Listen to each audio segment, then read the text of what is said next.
आज की इस ऑनलाइन क्लास में आपका स्वागत है। आज हम आपके सम्मुख पुनः एक नवीन विषय के साथ उपस्थित हुए हैं, जिसका शीर्षक है वैज्ञानिक प्रतिदर्श की विशेषताएं।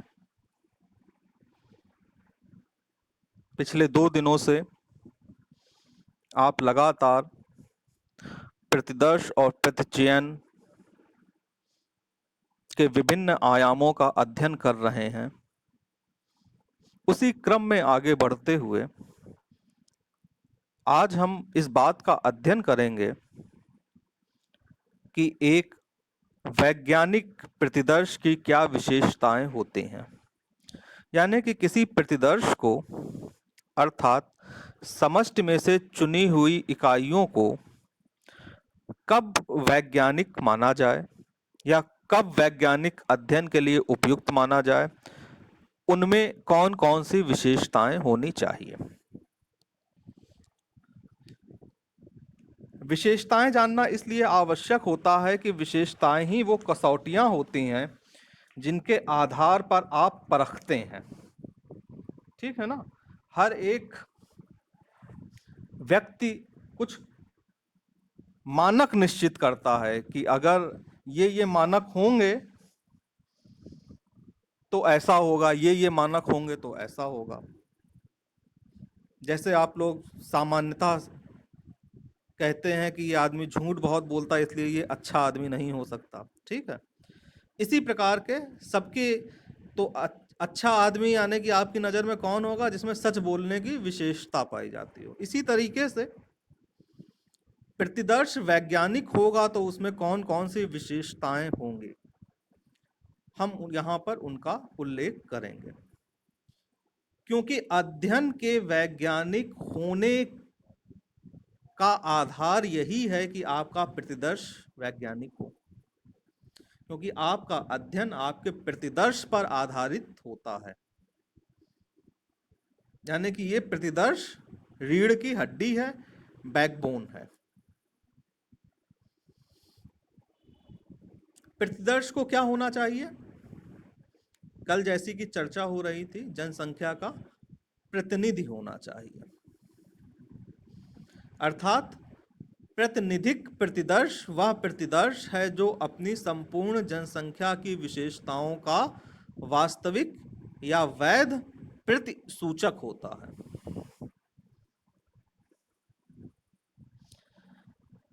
यानी कि प्रतिदर्श में भी वे सभी गुण एवं विशेषताएं उपस्थित होंगी जो कि समष्टि या जनसंख्या में होंगी।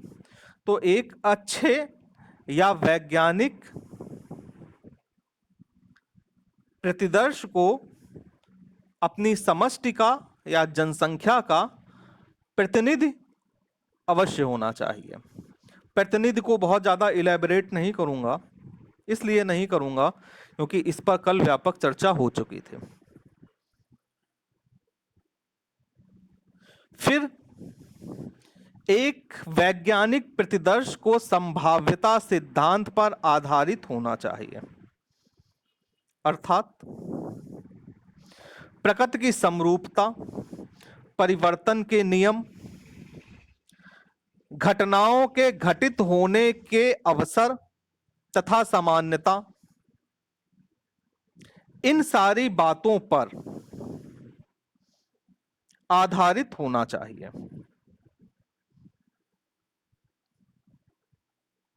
प्रतिदर्श वैज्ञानिक तभी होगा जब उसकी जो जनसंख्या है वो उसमें समजातीयता का गुण पाया जाता हो। यानी कि एक अच्छा प्रतिदर्श जिस समष्टि या जनसंख्या से लिया गया है उसमें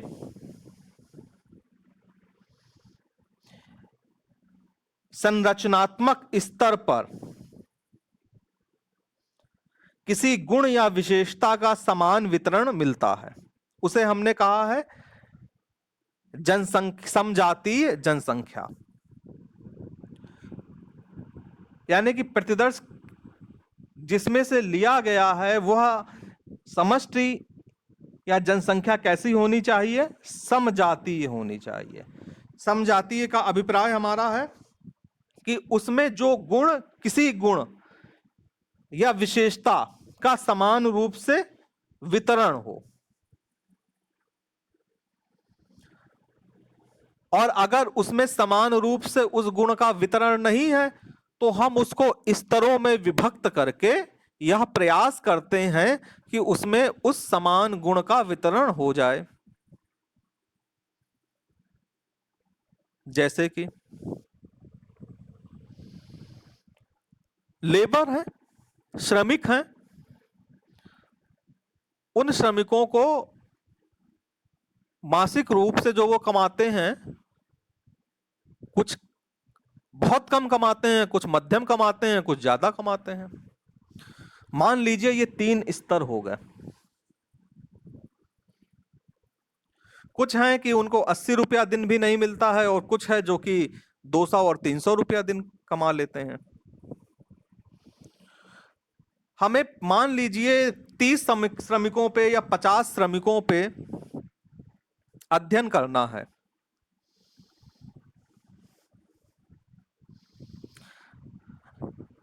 तो जो श्रमिक किसी स्थान पे, मान लिया कि 1000 श्रमिक रहते हैं, उन 1000 श्रमिकों के हमें आर्थिक स्तर का अध्ययन करना है। अब उन 1000 श्रमिकों में कुछ श्रमिक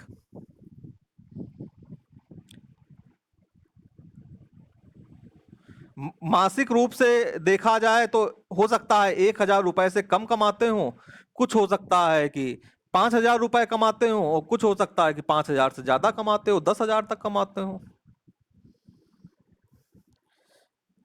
अब हमें 1000 में से हमें 50 लोगों को चुनना है।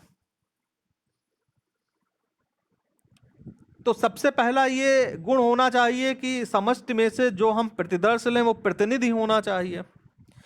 प्रतिनिधि तभी होगा जब वो सभी गुण एवं विशेषताओं का सूचक होगा। दूसरा ये है, जो हमारी समष्टि होनी चाहिए, जो जनसंख्या होनी चाहिए जिसमें से हम प्रतिदर्श का चयन कर रहे हैं, उसको हम समजातीय बनाने का प्रयास करते हैं। यानी कि उसमें एक समान गुण का वितरण हो या विशेषता का वितरण हो। अब इसमें हम आय, एक समान गुण है लेकिन इस आय में विविधता है। मान लीजिए हम 50 लोगों का चयन कर लें जो 10,000 रुपए कमाते हैं, तो क्या ये उपयुक्त होगा? या 50 ऐसे लोगों का चयन कर लें जो 1000 रुपया महीना कमाते हैं, तो क्या ये उपयुक्त होगा? क्योंकि विस्तार जो है वो 1000 से 10,000 तक है। तो हमें इनको स्तरों में विभक्त कर लेना है, उच्च, मध्यम, निम्न, और प्रत्येक स्तर से हमें इकाइयों का चयन कर लेना है। अब मान लीजिए 1000 रुपया तक कमाने वाले लोग निकल आए, वहां 1000 रहते हैं, 300 लोग निकल आए कि 1000 रुपए तक कमाते हैं महीने। अब इन 300 को में से आप इकाइयों का चयन कर लें। फिर इसी तरीके से कुछ मध्यम के निकल आएंगे कि इतने लोग कमाते हैं, उन मध्यम में से आप चयन कर लीजिए। फिर आप ये देख लीजिए कि जो उच्च हैं, उच्च कितने हैं, फिर उच्च में से आप इकाइयों का चयन कर लीजिए उसी अनुपात में, जिस अनुपात में वो वहां पर उपस्थित हैं। ये हम डिस्कस करेंगे, अभी आगे आ रहा है कि आकार, प्रतिदर्श का आकार उसमें। तो इस प्रकार से आप क्या कर रहे हैं, आप जब प्रतिदर्श का चयन कर रहे हैं तो आप प्रतिदर्श को समजातीय जनसंख्या से चयनित कर रहे हैं। इसके बाद प्रतिदर्श का जो आकार होना चाहिए वो पर्याप्त होना चाहिए। जितना छोटा आकार होगा उतनी ज्यादा त्रुटि होने की संभावना होगी, जितना ज्यादा बड़ा आकार होगा उतनी कम त्रुटि होने की संभावना होगी। जैसे 1000 लोगों पे हमें अध्ययन करना है और हम सिर्फ 10 लोगों का चयन करें, तो हमारा जो अध्ययन होगा वह अध्ययन उस अध्ययन की अपेक्षा जो 100 प्रतिदर्श पर किया गया है की अपेक्षा कम वैज्ञानिक होगा। यानी कि हमें अपने आकार पर भी ध्यान देना है कि हमारा प्रतिदर्श बहुत छोटा ना हो जाए।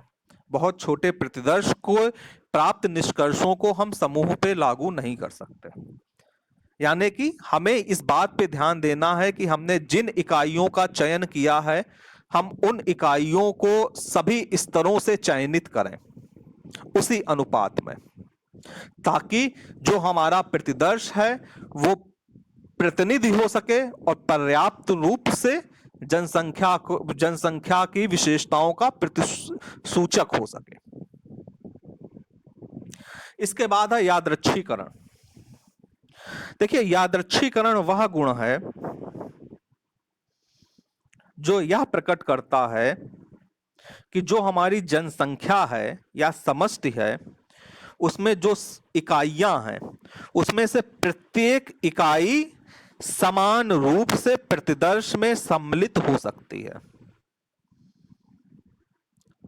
मान लीजिए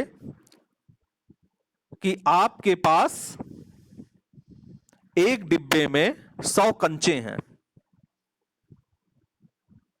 और आपको उसमें से 30 कंचे निकालने के लिए कहा गया। आपने मनोवांछित ढंग से 30 कंचों का चयन कर लिया, लेकिन इस संपूर्ण प्रक्रिया में देखिए, ये जो संपूर्ण प्रक्रिया थी इसमें जितने भी कंचे शामिल थे उसमें सबके चुने जाने की समान संभावना थी। चुने 30 गए लेकिन जो संभावना थी वो सबकी समान थी। इसी प्रकार से जब हम प्रतिदर्श की इकाइयों का चयन करते हैं तो जनसंख्या में सम्मिलित जितनी भी इकाइयां हो उनकी चुने जाने की समान संभावना हो। यानी कि हम अपने उद्देश्य से कि हम इसको ही चयनित करेंगे ऐसा नहीं कर सकते कि हमें अगर हमने ये निश्चय कर लिया कि हमें इस इकाई को ही चयन करना है तो हमारा जो अध्ययन हो गया वो पक्षपात पूर्ण हो गया। अध्ययन पक्षपात पूर्ण ना हो इसके लिए प्रत्येक इकाइयों के चुने जाने की जो संभावना हो वो समान हो। हमें अपने अध्ययन को पक्षपात से मुक्त रखना है। पक्षपात में मुक्त रखने के लिए हमें इस तरह से प्रतिदर्श का चयन करना है कि प्रतिदर्श हमारी समष्टि का पूर्ण रूपेण प्रतिनिधि करे। अगर वह प्रतिनिधि नहीं कर रहा है तो समझ लीजिए आपका अध्ययन पक्षपात पूर्ण हो गया है। ठीक, आप अगर रैंडम सिलेक्शन इकाइयों का नहीं कर रहे हैं, यादृच्छीकरण नहीं कर रहे हैं, तो भी अध्ययन के पक्षपात पूर्ण हो जाने की संभावना बनी रहती है। और इसके साथ साथ आप लोगों को इस बात को भी ध्यान देना चाहिए कि जो प्रतिचयन की जो हो वो विभिन्न प्रकार की अशुद्धियों से मुक्त हो, यानी कि ताकि उच्च विश्वसनीयता हो और उच्च वैधता हो। उच्च विश्वसनीयता और वैधता को इस तरह से आप समझिए जैसे कि हमने 100 लोगों का समूह है, 100 लोगों के समूह में से 30 का प्रतिदर्श लेकर के एक अध्ययन किया, उनके सामाजिक आर्थिक स्तर का अध्ययन किया। तत्पश्चात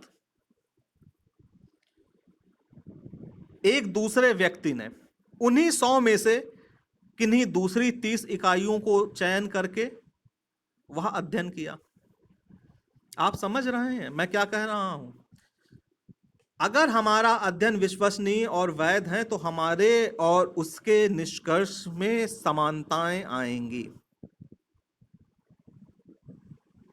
अगर हमारा प्रतिदर्श वैज्ञानिक है, अगर निष्कर्ष अलग अलग आ रहे हैं, यानी कि जो वो उसी समूह के 30 व्यक्तियों पे वो जो अध्ययन कर रहा है वो भिन्न है, हम जो अध्ययन कर रहे हैं वो भिन्न है, इतना भिन्न है कि मतलब काफी भिन्न है।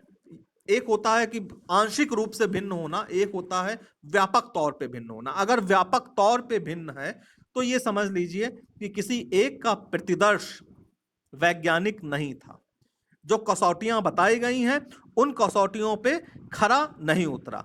अर्थात कहने का तात्पर्य यह है कि जब प्रतिदर्श में वैज्ञानिकता होगी तो जो हमें परिणाम प्राप्त होंगे वो स्थिर होगी, उनमें एक संगति पाई जाएगी, यानी कि स्टेबिलिटी पाई जाएगी, कंसिस्टेंसी पाई जाएगी। ये दोनों गुण पाए जाएंगे स्थिरता के और संगति के। इस तरह से जो हमारा प्रतिदर्श होगा उस प्रतिदर्श को हम समय को बचाने वाला, श्रम को बचाने वाला और मुद्रा को बचाने वाला भी कहते हैं। क्यों कहते हैं? अगर हमसे कह दिया जाए कि आप 100 व्यक्तियों का अध्ययन कीजिए तो 100 व्यक्तियों को अध्ययन करने में, 100 व्यक्तियों से प्राथमिक आंकड़ों को संग्रहण करने में समय भी लगेगा, श्रम भी लगेगा और मुद्रा भी लगेगी। और अगर हमसे ये कह दिया जाए कि इस 100 में से आप किन्हीं 30 का प्रतिदर्श लेके यह अध्ययन कर लीजिए तो 100 में से 30 का अध्ययन करना सुविधाजनक है और इस सुविधा में समय भी कम लगेगा, श्रम भी कम लगेगा और हमारा धन भी कम खर्च होगा। इस तरीके से प्रतिदर्श की यह प्रक्रिया या प्रतिचयन जिसे हम कहते हैं, उसके द्वारा हम समय, श्रम और मुद्रा तीनों की बचत करते हैं।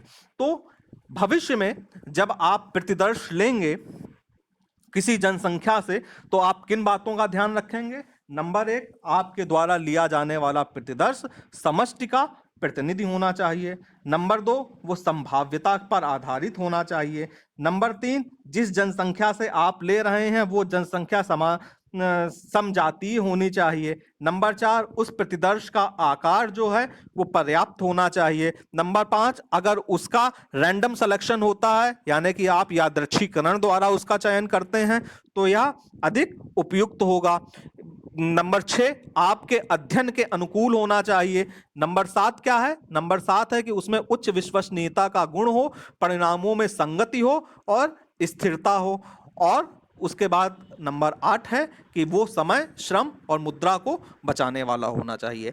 इस तरीके से एक अच्छा और वैज्ञानिक प्रतिदर्श आपके शोध अध्ययन को अत्यंत सुगम और वैज्ञानिक बना देता है, जिसमें कि उच्च वैधता होती है, विश्वसनीयता होती है और वैज्ञानिकता होती है।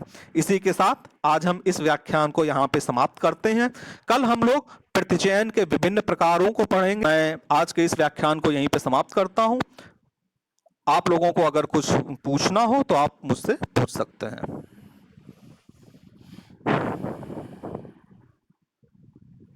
अनुराधा,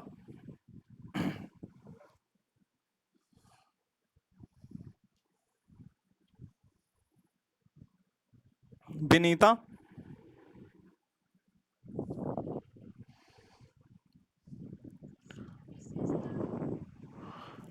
हाँ विशेषता जी,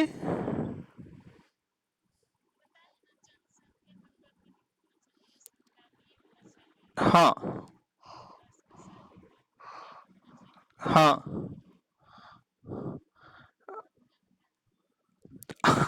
वो हम शुरुआत से बताते आ रहे हैं, हम आखिरी में जो बताए हैं वो सबको संक्षेप में किए हैं।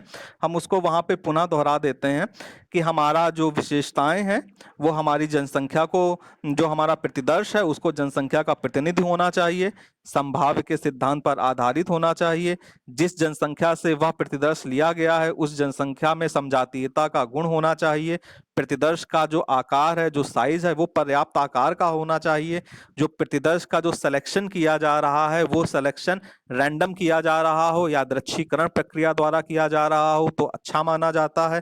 प्रतिदर्श हमारे अध्ययन के अनुकूल होना चाहिए, अनुकूल होने के साथ साथ वह विश्वसनीय और वैध होना चाहिए, यानी कि जो परिणाम हमें प्राप्त हो उसमें स्थिरता और संगति का गुण भी हमें मिल रहा हो। इस प्रकार से किया जाने वाला प्रतिदर्श हमेशा विश्वसनीय होता है, वैध होता है, समय, श्रम तथा मुद्रा को बचाने वाला होता है।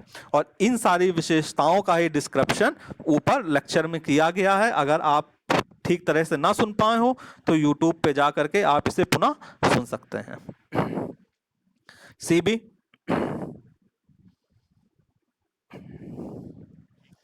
दिलीप प्रसाद, अरिकांत राय,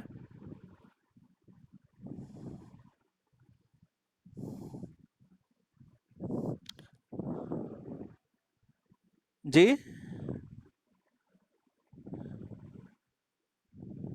जयशंकर प्रसाद, खुशबू कुमारी, कृष्ण कुमार राय, पूजा पांडे,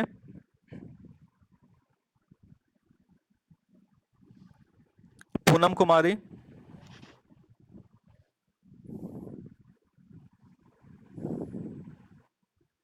रोशन कुमार, रोशनी कुमारी,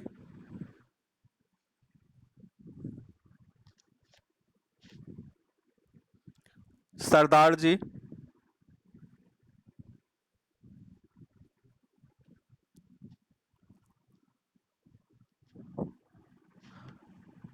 स्वीटी कुमारी।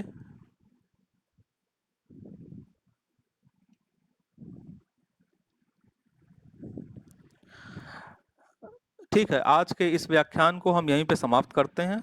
कल पुनः हम एक नवीन विषय के साथ आपके सामने उपस्थित होंगे। तब तक के लिए धन्यवाद।